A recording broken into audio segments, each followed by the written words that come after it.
Trend Alert com Tessa Peters. Nós todos a gente bonita do passaporte para qualquer trabalho que você ganha. Bonita smile da conta para hobby. Para você realizar com importante é saúde para gente, tá? Pelo qual também saúde em geral. Tecnologia. Na Practice for Advanced Dentistry, Bubali, não também muito mais leu que o trabalho dental básico.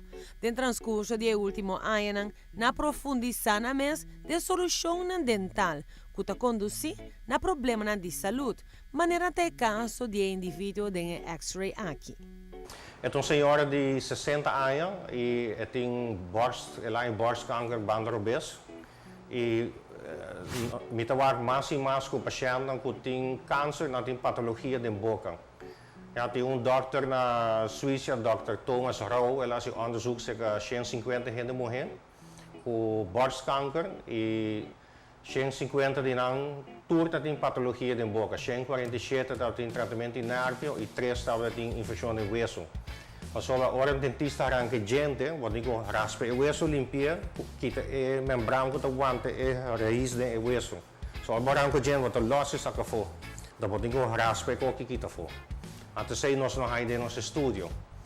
Ja, ante dokter tem clínica grande com 20 dokter, 4 dentistas, dus het trata patiënten met burn-out, que tem problema de saúde, alergia, com câncer. E het trata patiënt 5 kita material necrótico voor de sua boca.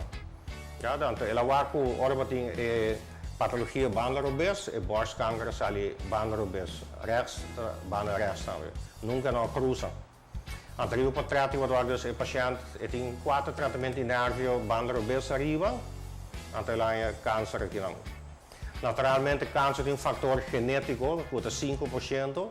E outro 95% está com de material tóxico que está dentro da corpo, ja, wat papo de rumamento, X-ray, por exemplo, ja, outra ainda de solo que está na cuero, ja, outra ainda metal que está dentro da corpo, acumular e não está interferir com o sistema de defesa. Então, o corpo não está reconhecer células estranhas, mas que está crescendo, então assim eigenlijk wat é câncer.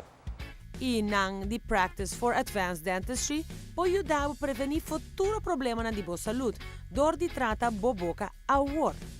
Tem que sacar material tóxico que está dentro da corpo via a boca, isso é um. Se você tem infecção, ja, isso aí não pode gente não pode para os crime e verstandes que pegar bom para ter limpo.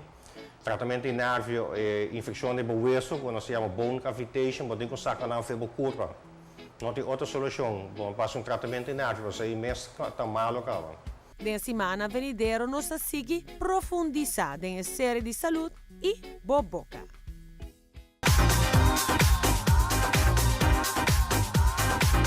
Trend Alert com Tessa Peters.